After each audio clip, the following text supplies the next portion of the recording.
सर्वेभ्य नमो नमः। आज हम महर्षि मनु के द्वारा विरचित मनुस्मृति के द्वितीय अध्याय का 111 नंबर का श्लोक पढ़ेंगे। प्रस्तुत श्लोक में अब महर्षि मनु अन्यायपूर्वक पूछने और उत्तर देने के फल को कथित कर बता रहे हैं कि अगर कोई व्यक्ति विशेष अधर्म पूर्वक या अन्यायपूर्वक किसी से प्रश्न पूछता है और कोई व्यक्ति अगर अधर्म पूर्वक या अन्यायपूर्वक उसका उत्तर देता है तो उसका क्या फल होता है, शास्त्रों में उसके फल को किस प्रकार से कथित किया गया है, उसी का उल्लेख महर्षि मनु ने उक्त श्लोक में किया है। मैं श्लोक का वाचन करता हूँ, तत्पश्चात हम इसके अर्थ को देखेंगे। क्या कह रहे महर्षि मनु? अधर्मेन च यः प्राह यश च अधर्मेन पृच्छति तयोर अन्यतरः प्रेति विद्वेषं वा अधिगच्छति। क्या कह रहे महर्षि मनु? अधर्मेन च यः प्राह यश च अधर्मेन पृच्छति तयोर अन्यतर प्रेति विद्वेषं वा अधिगच्छति। श्लोक का अन्वय इस तरह से होगा, यह अधर्मेन पृच्छति यह च अधर्मेण प्राह च तयोः अन्यतरः प्रेति विद्वेषं वा अधिगच्छति। यह अधर्मेन पृच्छति, पृच्छति का अर्थ है पूछना, यानी जो व्यक्ति विशेष अधर्म पूर्वक पूछता है, यानी किसी से अध्यापन कराने वाले अगर व्यक्ति विशेष से कोई व्यक्ति अधर्म पूर्वक या अन्याय पूर्वक उससे पूछता है और यह च अधर्मेन प्राह, प्राह का अर्थ है कहना, और कोई व्यक्ति विशेष उसका अधर्म पूर्वक उसका उत्तर देता है तो च तयो अन्यतर प्रेति, तो उन दोनों में से कोई एक प्रेति, प्रेति का अर्थ है मृत्यु को, अथवा विद्वेषम यानी विद्वेष को प्राप्त हो जाता है। कहने का तात्पर्य है उन दोनों में आपस में द्वेषता हो जाती है, शत्रुता हो जाती है। क्या करे महर्षि मनु कि यह अधर्मेन पृच्छति, यानी जो व्यक्ति विशेष अधर्म पूर्वक पूछता है, और यह च अधर्मेन प्राह, और जो व्यक्ति विशेष अधर्म पूर्वक कहता है, च तयोः अन्यतर प्रेति, उन दोनों में से एक मृत्यु को अथवा विद्वेषम व अधिगच्छति, या विद्वेष को या उन दोनों में आपस में शत्रुता को वह प्राप्त हो जाता है। महर्षि मनु का कहने का तात्पर्य है कि शास्त्रों में अध्ययन करने तथा अध्यापन कराने के नियमों का विस्तार पूर्वक प्रतिपादन किया गया है। महर्षि मनु यह प्रतिपादित करना चाहते हैं कि जो शिष्य शास्त्रोक्त विधि के विपरीत किसी भी विधि से गुरु से प्रश्न पूछता है, अन्यायपूर्वक या बल के साथ प्रश्न पूछता है, या और जो गुरु भी शास्त्र प्रतिपादित विधि के नियमों से विपरीत रीति से अध्यापन कराता है, तो इसका शुभ परिणाम नहीं होता है। ऐसा करने पर शिष्य या गुरु में से किसी एक की मृत्यु अथवा दोनों में विद्वेष उत्पन्न होता है या शत्रुता उत्पन्न हो जाती है। अतः शास्त्र प्रतिपादित विधि से ही पठन पाठन कराना चाहिए। यानी महर्षि मनु के कहने का तात्पर्य है कि गुरु का कर्तव्य यह है कि वह शिष्य को उचित प्रकार से अध्यापन कराए, उनको ज्ञान दे। गुरुकुल पद्धति के अंतर्गत ये नियम था कि गुरु का जो पहला कर्तव्य है वह शिष्य को समय अनुसार अध्यापन कराना। अगर कोई गुरु कर्म के प्रति, अपने इस कर्तव्य कार्य के प्रति असावधान रहता है और शिष्य को उचित अध्यापन नहीं कराता है तो वह उसके लिए अन्याय का कारण बनता है। साथ ही में शिष्य का भी यह कर्तव्य होता है कि वह गुरु से उचित पूर्वक शास्त्र उक्त विधि से उनसे प्रश्न पूछे, अपनी समस्या का समाधान कराए और अपने ज्ञान में वृद्धि को प्राप्त करे। इस प्रकार से अगर गुरु और शिष्य दोनों ही अगर शास्त्र उक्त विधि से अध्ययन और अध्यापन कराते हैं तो उनको उचित शुभ फल प्राप्त होता है। लेकिन इसके विपरीत अगर गुरु अपने अध्यापन कार्य में असावधान रहता है, विद्यार्थी को अध्यापन कार्य नहीं करवाकर उसको उचित तरीके से अध्यापन नहीं कराया जाता है, तो यह शिष्य और गुरु दोनों के लिए अन्यायपूर्वक कार्य होता है। क्योंकि शिष्य का भी कर्तव्य है कि वह बड़े ही प्रेम पूर्वक शास्त्रोक्त विधि से और उनसे विनम्रता पूर्वक प्रश्नों को पूछे, और गुरु का भी कर्तव्य है कि वह शास्त्र उक्त विधि से उनको पढ़ाए, उनकी सारी समस्याओं का समाधान करे। क्योंकि गुरुकुल में विद्यार्थी के रहने का तात्पर्य यही था कि वह अपनी 14 विद्याओं में वह पारंगत हो। जो हमारा 4 वेद है, 6 विद्याएं हैं, अर्थशास्त्र है हमारा, न्यायशास्त्र है हमारा, धर्मशास्त्र है, तो इन 14 विद्याओं में पारंगत है। प्राचीन प्रकार की विद्याएं, आज के आधुनिक युग में ये विद्याएं विलुप्त हो गई है, या कहने का तात्पर्य कि उनका जो समावेश है अन्य प्रकार के कोर्सों में या विषय अंतर्गत विभाजित हो गया है। लेकिन बात वही है। तो महर्षि मनु यही बात कहना चाहते हैं कि अगर कोई व्यक्ति विशेष अधर्मक पूर्वक पूछता है या कोई व्यक्ति अधर्मक पूर्वक उस प्रश्न का उत्तर देता है तो उन दोनों में विद्वेष या शत्रुता उत्पन्न हो जाती है। अतः हमें शास्त्रोक्त विधि से ही किसी से प्रश्न पूछना चाहिए और उत्तर देने वाले व्यक्ति को भी शास्त्रोक्त विधि से ही इसका उत्तर देना चाहिए। इस प्रकार से महर्षि मनु ने उक्त श्लोक में यही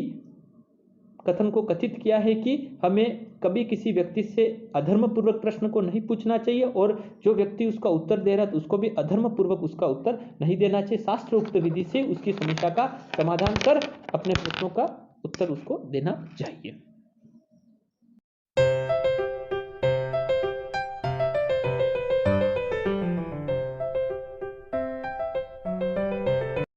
सर्वेभ्य नमो नमः। आज हम महर्षि मनु के द्वारा विरचित मनुस्मृति के द्वितीय अध्याय का 112 नंबर का श्लोक पढ़ेंगे। प्रस्तुत श्लोक में अब महर्षि मनु उपदिष्ट विद्या के निरर्थक होने की स्थिति को कथित कर बता रहे हैं कि किस तरह से जो उपदिष्ट जो विद्या है वह किस तरह से निरर्थकता को प्राप्त हो जाती है, किस तरह से अगर विद्या को अगर किसी व्यक्ति विशेष को प्रदान किया जाता है, अगर वह विद्या अगर सुपात्र को नहीं दी जाती है तो किस प्रकार से वह निरर्थक हो जाती है, उसी का उल्लेख महर्षि मनु उक्त श्लोक में कर रहे हैं। मैं श्लोक का वाचन करता हूँ, तत्पश्चात हम इसके अर्थ को देखेंगे। उपदिष्ट विद्या के निरर्थक होने की स्थिति का उल्लेखित कर महर्षि मनु क्या कह रहे हैं। धर्म अर्थो यत्र न सयताम शुश्रूषा वा अपि तद विद्या तत्र विद्या न वक्त्वया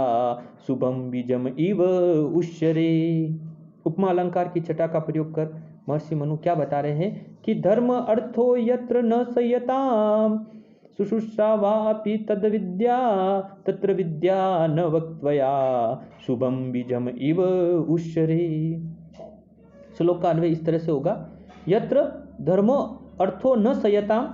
वा तद विद्या शुश्रूषा अपि न तत्र उषरे शुभम बीजम इव विद्या न वक्तया। क्या कह रहे कि यत्र धर्मो अर्थो न सयताम, यानी जहाँ धर्म और अर्थ न हो, यानी जिस विद्यार्थी को या जिस शिष्य को अगर विद्या प्रदान की जा रही है, अगर उस शिष्य में यत्र धर्मो अर्थो न सयताम, यानी जहाँ धर्म और अर्थ न हो, अथवा वा तद विद्या शुश्रूषा अपि न, शुश्रूषा का तात्पर्य सेवा भाव, और नहीं उसमें उस प्रकार की सेवा भाव भी नहीं हो, तत्र उषरे भूमि, यानी वहाँ बंजर भूमि में शुभम बीज, यानी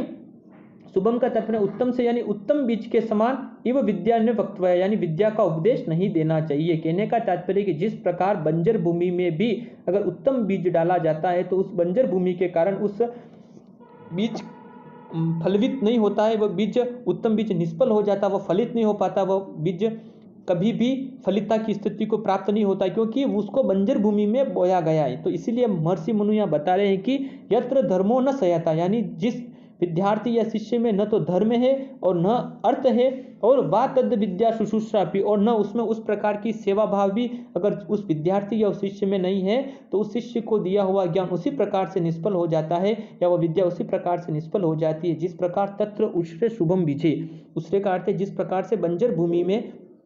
या अनुपजाऊ भूमि में शुभम बीजम, यानी उत्तम बीज के जिस प्रकार से बीज फलित नहीं होता, उसी प्रकार से वह विद्या का क्रिया हो जाती है, निष्फलता को प्राप्त हो जाती है। यानी महर्षि मनु के कहने का तात्पर्य यह है कि जो शिष्य विद्या प्राप्त करने का इच्छुक हो,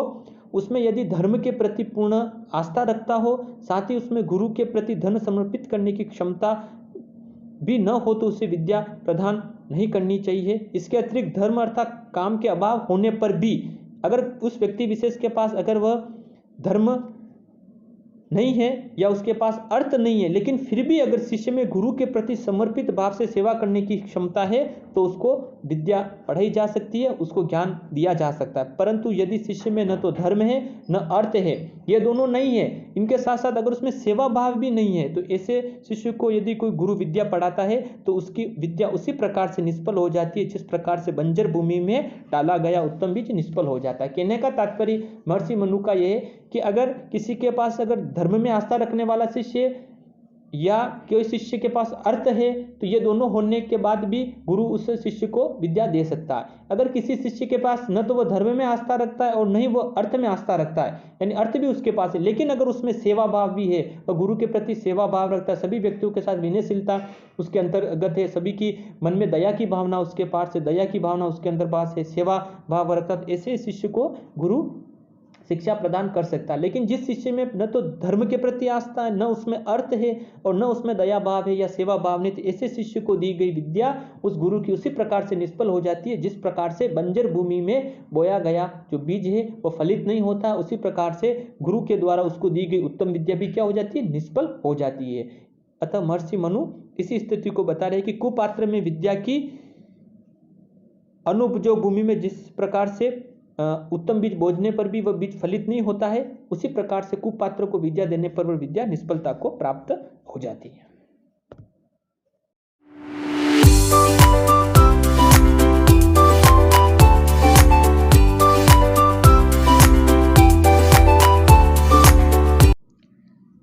सर्वेभ्य नमो नमः। आज हम महर्षि मनु के द्वारा विरचित मनुस्मृति के द्वितीय अध्याय का 113 नंबर का श्लोक पढ़ेंगे। प्रस्तुत श्लोक में अब महर्षि मनु कुपात्र को विद्या प्रदान नहीं करनी चाहिए, इस तथ्य को इसमें उल्लेखित कर बता रहे हैं कि महर्षि मनु ने कहा है कि जो कुपात्र उनके विद्या का दान या उनको किसी भी प्रकार का ज्ञान प्रदान करने का निषेध किया है, उसी का उल्लेख महर्षि मनु ने उक्त श्लोक में किया है। मैं श्लोक का वाचन करता हूँ, तत्पश्चात हम इसके अर्थ को देखेंगे।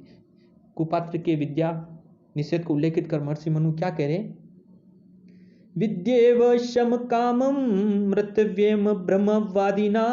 अपद्य अपि हि घोरायाम न त्वेनाम ईर्णे वपेत। क्या कह रहे महर्षि मनु, विद्येव शम कामम मृतव्यम ब्रह्मवादिना अपद्य अपि हि घोरायाम न त्वेनाम ईर्णे वपेत। श्लोक का अन्वय इस तरह से होगा, ब्रह्मवादिना कामम विद्याया समम एव मृतव्यम तु घोरायाम आपदि इपि ईर्णे एनाम न वपेत। यानी ब्रह्मवादिना यानी ब्रह्मज्ञानी विद्वान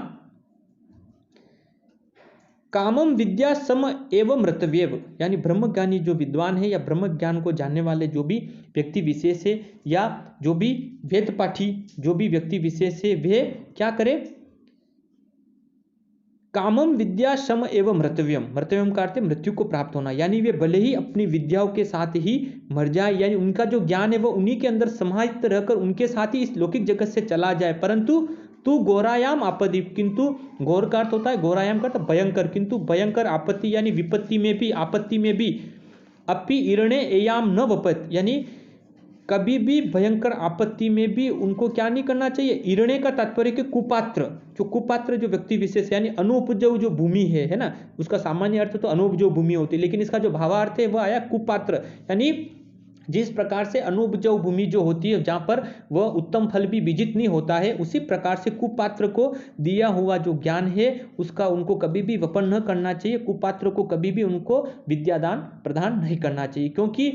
हमें देखा है कि हमारे प्राचीन काल में ऋषि मुनियों के पास बहुत सारी विद्याएं थी, ऐसी विद्याएं थी जैसे अदृश्य हो जाने की विद्याएं प्राप्त थी, वे तथाकथित व्यक्तियों के हजारों मील की दूरी के बाद भी उनके मन की बातें जान लेते थे, वो विद्याएं आज हमें नहीं दिखाई देती। इसका कारण ये है कि उन गुरुजनों को उस प्रकार के वो शिष्य नहीं मिले, उस प्रकार के सत्पात्र शिष्य उनको नहीं मिले, उस ज्ञानवादी शिष्य उनको नहीं मिले, इसी प्रकार से इसी कारण से जो विद्याएं थी उन्हीं के साथ चली गई है ना। ऐसी बात नहीं कि भारतीय संस्कृति के अंतर्गत जो विद्याएं बताई गई थी वो ऐसे ही बताई गई, ऐसा नहीं था। उस समय भी वो ज्ञान प्रदान था,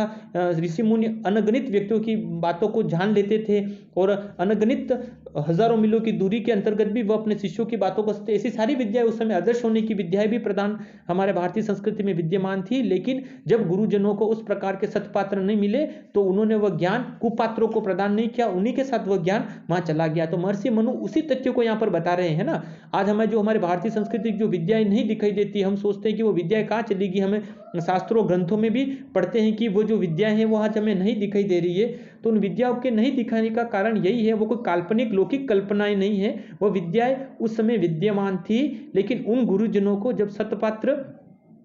शिष्य नहीं मिले तो वो विद्या उन्हीं के साथ चली गई। तो महर्षि मनु ने उसी तथ्य को यहाँ पर उल्लेखित करने का प्रयास किया है कि ब्रह्मवादिना कामम विद्या सम एवं मृतव्यम, यानी ब्रह्मज्ञानी विद्वान भले ही अपनी विद्याओं को अपने साथ लेकर ही इस लौकिक जगत से प्रस्थान कर जाए, यानी उसकी मृत्यु हो जाए, परंतु तो घोरायाम आपत्ति, किंतु भयंकर विपत्ति में भी, आपत्ति में भी, अपि ईर्णे, यानी वह व्यक्ति विशेष कुपात्र में एनाम न वपेद, यानी वो विद्या का दान न करे, कुपात्रों को कभी भी वो विद्याएं नहीं सिखाई। क्योंकि अगर कुपात्र ने वो विद्याएं सीख ली, अगर कुपात्र ने कोई भी ज्ञान सीख लिया तो निश्चित रूप से वह मानवता का उससे हास ही होगा। इसीलिए कुपात्र व्यक्ति विशेष को दिया हुआ ज्ञान कभी भी फलित नहीं होता है, क्योंकि अगर कुपात्र के पास अगर ज्ञान चला जाता है या कुपात्र व्यक्ति अगर ज्ञानवान होकर चाहे किसी भी प्रकार से वह समाज के अंतर्गत उच्चतम स्थान प्राप्त कर लेता है, लेकिन वह अपने ज्ञान के द्वारा इस समाज को कभी फलित नहीं कर पाता है। वह अपने ज्ञान का उपयोग अनैतिक कार्यों में संपादित करने में ही करता है। यह लौकिक सत्य है। यह सत्यता की बात खरी उतरती है और महर्षि मनु ने हजारों वर्ष पहले इस मनुस्मृति ग्रंथ के माध्यम से हमें बताने का प्रयास किया है कि